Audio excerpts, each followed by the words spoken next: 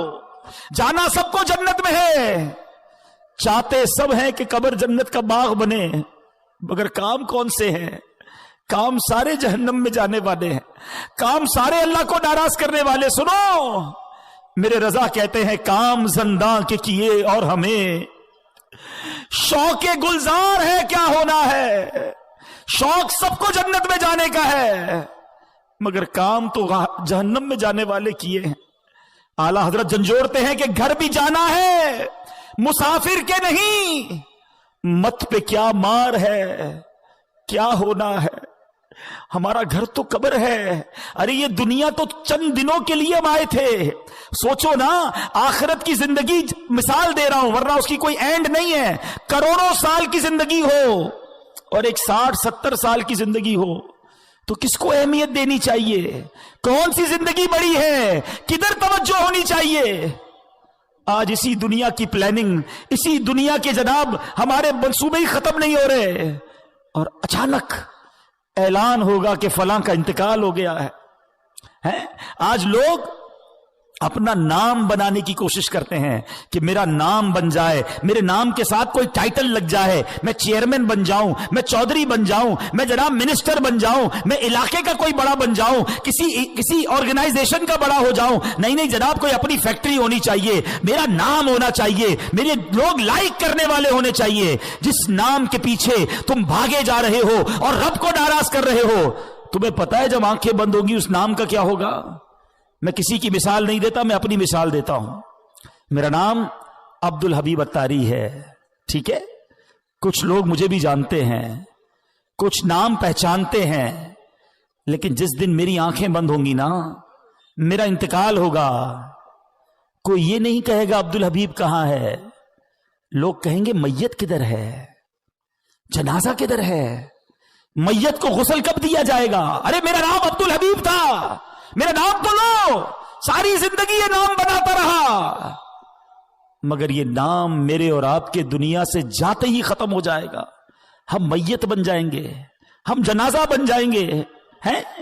اور جو رشتہ دار ہیں نا، وہ پتہ ہے آپس میں کیا باتیں کریں گے کہ میت نے پیچھے کیا چھوڑا ہے، مگر آپ کو پتہ ہے مرنے کے بعد فرشتے کہتے ہیں میت نے آگے کیا بھیجا ہے۔ تو ہے میرے پیارے اسلامی بھائیوں، خدا را آگے بھیجنے والے کام کرو، نمازوں کو قضا کرنا چھوڑ دو، حرام کمانا چھوڑ دو، حرام دیکھنا چھوڑ دو، ورنہ کہیں ایسا نہ ہو کہ قبر میں جا کر پچھتانا پڑے۔ ادھر مار پڑی نا، ادھر رب ناراض ہوا تو کوئی بچانے والا نہیں ہوگا، اس وقت کی شرمندگی بھی کام نہیں آئے گی، اس وقت توبہ بھی نہیں کر سکیں گے۔ زندہ ہیں تو توبہ بھی کر سکتے ہیں۔ اور سنو، میرے رب کی رحمت بہت بڑی ہے، میرے رب کی رحمت بہت بڑی ہے۔ ایک بار سچے دل سے توبہ کر لو تو وہ مالک معاف فرما دیتا ہے، وہ بڑا کریم ہے، وہ بڑا رحیم ہے، بس دل سے معافی مانگنی ہے۔ معافی مانگنے کے لیے کوئی بڑا اہتمام کرنا ضروری نہیں، بس وہ دل کا ایک کنیکشن چاہیے۔ کیسا کنیکشن؟ ایک بار حضرت عمر فاروق رضی اللہ تعالیٰ عنہ کے سامنے ایک شرابی آ گیا، ہاتھ میں شراب کی بوتل تھی۔ حضرت عمر فاروق نے فرمایا بتاؤ کیا ہے اس میں؟ اس کے پاس تو شراب تھی، اس کو پتا تھا میں شراب کی بوتل دے دوں گا تو حضرت عمر فاروق تو بڑے فوراً فیصلہ سنا دیں گے، میں مارا جاؤں گا۔ اس شرابی نے پتہ کیا کیا؟ دل ہی دل میں اللہ سے عرض کرنے لگا مولا آج بچا لے، آج عمر کے سامنے ذلیل ہونے سے بچا لے مولا، اب شراب نہیں پیوں گا، اللہ سچی توبہ کرتا ہوں۔ دل ہی دل میں آپ ذرا تصور کریں کہ اگر سامنے حضرت عمر کھڑے ہیں، ادھر یہ شرابی کھڑا ہے، مگر اتنی دیر میں اس نے اللہ سے بات کی، سچی بات کی، سچی توبہ کی۔ وہ بندہ کہتا ہے حضرت عمر سے حضور شراب نہیں ہے، اس میں سرکہ ہے، اس بوتل میں سرکہ ہے۔ حضرت عمر نے فرمایا دکھاؤ کیا ہے۔ اس شرابی نے ڈرتے ڈرتے وہ بوتل حضرت عمر کے ہاتھ میں دی، وہ شراب سرکہ بن گئی تھی۔ یہ ہے میرا مالک، یہ ہے کریم مولا، توبہ قبول کرنے والا، میری ماں سے زیادہ مجھے چاہنے والا، مگر بندہ ہے کہ سچی توبہ نہیں کرتا۔ اے میرے پیارے اسلامی بھائیوں، کب تک گناہ کرتے رہیں گے؟ کب تک رب کو ناراض کرتے رہیں گے؟ کب تک نمازیں قضا کرتے رہیں گے؟ کب تک جھوٹ بولتے رہیں گے؟ کب تک اپنی آنکھوں کو حرام سے بھریں گے؟ شراب پینے والا کب تک شراب پیتا رہے گا؟ ماں باپ کو ستانے والا کب تک یہ کرے گا؟ مرنا نہیں، دنیا سے جانا نہیں، اللہ کی بارگاہ میں پیش نہیں ہونا۔ آؤ توبہ کر لیتے، آؤ معافی مانگ لیتے، بولو نا رب سے کہ اللہ معاف کر دے، ہو گئے گناہ، اللہ معاف کر دے، اب نہیں کروں گا گناہ، مالک معاف کر دے، کمزور ہوں، پہلے بھی توبہ کی، استقامت نہیں ملی، بولا معاف کر دے، تجھ سے نہیں مانگوں گا تو کس سے مانگوں گا مالک، بندہ تیرا ہوں، معاف کر دے۔ اے اللہ آج توبہ بھی کرتا ہوں، توبہ پر استقامت بھی تو ہی دے دے مالک، معاف کر دے۔ اے اللہ میں اپنی ماں سے جب بھی معافی مانگنے گیا، ماں نے مجھے معاف کیا، مالک تو تو ماں سے زیادہ چاہنے والا ہے، معاف کر دے۔ اب نماز قضا نہیں کروں گا، مولا معاف کر دے۔ اب حرام روزی نہیں کماؤں گا، مولا معاف کر دے۔ اب جھوٹ نہیں بولوں گا، مالک معاف کر دے۔ حرام نہیں دیکھوں گا، مولا مجھے معاف کر دے۔ اے اللہ جو جو گناہ کیے آج سب مانتا ہوں، آج سر جھکاتا ہوں، اقبال جرم کرتا ہوں، مگر تو کریم ہے، مولا معاف کر دے۔ کریم سے جب بھی معافی مانگی جاتی ہے، کریم کرم کرتے ہیں، مولا تو سب سے بڑا قریب ہے، معاف کر دے۔ آؤ میرے پیارے اسلامی بھائی، کر لو سچی توبہ، کر لو پکی نیت۔ جتنے میرے بھائی بیٹھے ہیں، دیکھو ہم جیسے اس میدان میں آئے تھے نا، ویسے نہیں جائیں گے، ہم بدل کر جائیں گے، ہم سدھر کر جائیں گے، اللہ کرم کر دے گا، ہم اچھے ہو جائیں گے۔ لیکن صدق کے دل سے بس آج معافی مانگ لو اس سے، اور سچی پکی نیت کرو۔ جس کی نیت بنتی ہے نا وہ ہاتھ اٹھائیں کہ آج کے بعد ہماری کوئی نماز قضا نہیں ہوگی۔ جس کی نیت بنتی ہے ایک ایسا نعرہ لگائیں کہ شیطان بھی ادھر سے بھاگ جائے، آج کے بعد ہماری کوئی نماز قضا نہیں ہوگی، فلمیں ڈرامے نہیں دیکھیں گے، گانے باجے نہیں سنیں گے۔ پکی نیت ہو تو ہاتھ اٹھائیں، حرام روزی کے قریب بھی نہیں جائیں گے۔ بس اب آ جاؤ اللہ کی طرف، آ جاؤ اپنے رب کریم کی طرف، آ جاؤ سجدوں اور تلاوت کی طرف۔ بہت کر لیے گناہ، مرنے کا وقت قریب ہے۔ کیا معلوم آج شب برات یہ لکھ دیا گیا ہو کہ یہ ہمارا آخری سال ہے، ہو سکتا ہے کچھ دن ہی رہ گئے ہوں، کچھ دنوں کے بعد ہم دنیا سے چلے جائیں۔ لیکن دیکھو سچی توبہ کر لی نا تو وہ مالک پچھلے گناہ بھی معاف کر دیتا ہے۔ آج میں بھی توبہ کروں اور آپ بھی توبہ کریں، دعوت اسلامی کے مدنی ماحول کو اپنا لیجئے۔ خدا کی قسم کمال کا ماحول ہے، ہمیں پکڑ پکڑ کر جنت کے راستے پر یہ اسلامی بھائی لے جاتے ہیں، ہمیں نماز کے لیے بلاتے ہیں، ہمیں قرآن کے لیے بلاتے ہیں، ہمیں دین کے کاموں کے لیے مدنی قافلے میں لے جاتے ہیں۔ تو کیوں نہ ہم ان کے ساتھی بن جائیں؟ سارے بھائی نیت کریں، پکی نیت ہو تو ہاتھ اٹھانا ہے کہ انشاءاللہ ہر جمعرات حتی المقدور پوری کوشش کریں گے کہ ہر جمعرات دعوت اسلامی کے اجتماع میں بھی شرکت کریں گے، مدنی قافلوں میں بھی سفر کریں گے۔ بس دعوت اسلامی کے دست و بازو بن جائے۔ خدارا اپنی دعوت اسلامی کا ساتھ دیں، اس کو مورلی بھی سپورٹ کریں اور اپنے عطیات کے ذریعے، اپنے ڈونیشن کے ذریعے دعوت اسلامی کو سپورٹ کریں، اپنی زکوٰۃ بھی دعوت اسلامی کو دیں، اپنے صدقے اور فطرے بھی دعوت اسلامی کو دیں، خود اپنے نہیں، اپنے رشتہ دار، اپنے دوست احباب، ان سب تک بھی یہ پیغام پہنچائیں کہ اپنی زکوٰۃ، اپنے عطیات دعوت اسلامی کو دیں، تو انشاءاللہ دعوت اسلامی کی طرف لوگوں کا مزید رجوع بڑھے گا۔ جتنے زیادہ مدنی عطیات جمع ہوں گے انشاءاللہ اتنے مدنی کام یہاں بڑھتے جائیں گے۔ الحمدللہ رب العالمین والصلاة والسلام علی سید الانبیاء والمرسلین، یا ارحم الراحمین یا ارحم الراحمین یا ارحم الراحمین، یا ربنا یا ربنا یا ربنا یا ربنا یا ربنا، یا اللہ یا رحمان یا رحیم، یا اللہ یا رحمان یا رحیم، یا اللہ یا رحمان یا رحیم۔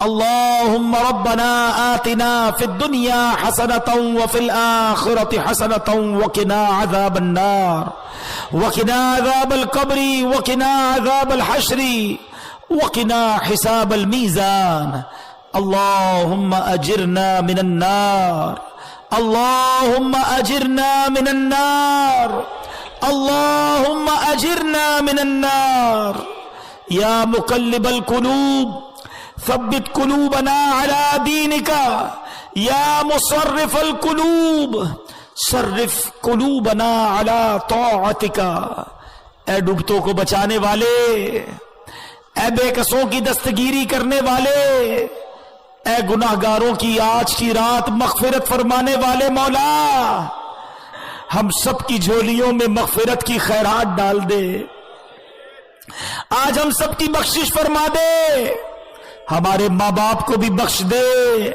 ہمارے بھائی بہنوں کو بخش دے، ہمارے گھر والوں کو بخش دے، میرے مولا آقا کی ساری امت کی بخشش فرما دے۔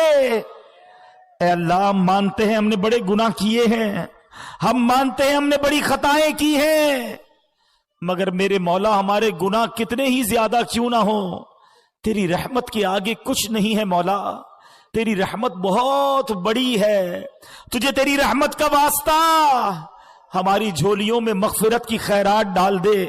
اے اللہ، ہم سے صدا کے لیے راضی ہو جا، ایسا راضی ہو جا کہ پھر کبھی ناراض نہ ہونا۔ اے کریم، اے کریم، اے اللہ، جو جنت میں بے حساب لوگ داخل ہوں گے ان خوش نصیبوں میں ہمارا نام بھی لکھ دے، ہمیں مقبولین میں شامل فرما لے۔ اے اللہ، ہمیں نیک بنا دے، 5 وقت کا نمازی بنا دے، سجدوں میں دل لگا دے، تلاوت قرآن کا شوق دے دے، حرام دیکھنے سے بچا لے، حرام سننے سے بچا لے، حرام بولنے سے بچا لے، حرام کھانے سے بچا لے، سنتوں والی زندگی عطا فرما، گناہوں والی زندگی سے ہماری جان چھڑا دے۔ اے اللہ، بندے تیرے ہیں مولا، آج توبہ کی ہے، اللہ توبہ پر استقامت بھی تو ہی دینا۔ اے اللہ، اگر تو نے معاف نہیں کیا ہم کس کے دربار میں جائیں گے؟ تیرے سوا کون ہے مولا؟ کس سے معافی مانگیں گے؟ کوئی اور نہیں جو ہماری بخشش کر سکے، کوئی اور نہیں جو ہمارے گناہ معاف کر سکے۔ اے بندوں پر ان کی ماؤں سے زیادہ مہربان مولا، آج معاف کر دے، آج معاف کر دے۔ اللہم انکا عفو کریم تحب العفو فاعف عنا یا کریم فاعف عنا یا غفور۔ اے اللہ، بڑی امید لیے تیرے بندے دور دور سے آئے ہیں، کوئی بیمار آیا ہے، کوئی بیمار کو گھر چھوڑ آیا ہے، اے اللہ کچھ بیمار ہاسپٹل میں پڑے ہیں، اے اللہ کچھ تو ایسے بیمار ہیں ان کے پاس دوائی کے پیسے بھی نہیں ہیں، اے شفا دینے والے ہمارے مریضوں کو شفا عطا کر دے، قرض داروں کے قرضے اتر جائیں، بے اولادوں کو نیک اور صالح اولاد دے دے، جو بیٹوں کے تمنائی ہیں انہیں ماں باپ کا ہاتھ پکڑ کے جنت میں لے جانے والا بیٹا دے دے، جس کے بچے نافرمان ہیں مولا فرما بردار بنا دے۔ اے کریم، اے کریم، کرم کر۔ اے اللہ، بے روزگاروں کو رزق حلال دے دے اور سب کے روزگار میں رزق حلال میں برکت ڈال دے، رزق حرام سے ہم سب کو محفوظ فرما، ہماری دنیا بھی اچھی کر، ہماری آخرت بھی اچھی کر دے۔ اے اللہ، ہمیں زوال نعمت سے بچا، حاسدوں کے حسد سے بچا، بد نظروں کی بد نظری سے بچا، جادو ٹونے آسیف سے بچا، زمینی اور آسمانی بلاؤں سے بچا، زلزلوں طوفانوں وائرسوں سے بچا، عالم اسلام کا بول بالا فرما، دشمنان اسلام کا منہ کالا فرما۔ اے کریم، اے کریم، جتنے ہاتھ اٹھے ہیں تو نام بھی جانتا ہے، کام بھی جانتا ہے، آج سب کی جھولیاں بھر دے، آج سب کی مرادیں پوری کر دے، کسی کو خالی نہ لوٹانا مولا، آج سب کی جھولیاں بھر دے۔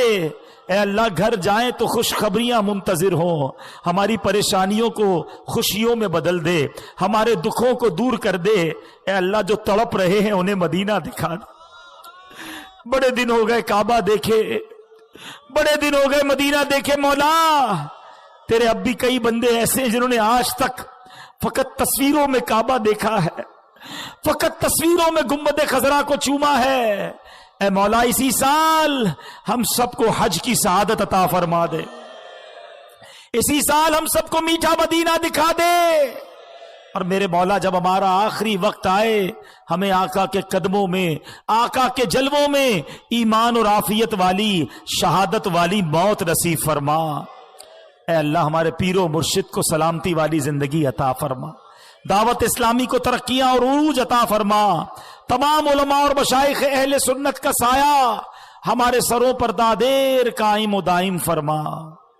میں کیوں کہوں مجھ کو یہ عطا ہو وہ عطا ہو, میں کیوں کہوں مجھ کو یہ عطا ہو وہ عطا ہو, وہ دو کہ ہمیشہ میرے گھر بھر کا بھلا ہو. مٹی نہ ہو برباد پسے مرگ الہی, جب خاک اڑے میری مدینے کی ہوا ہو, جب خاک اڑے میری مدینے کی ہوا ہو.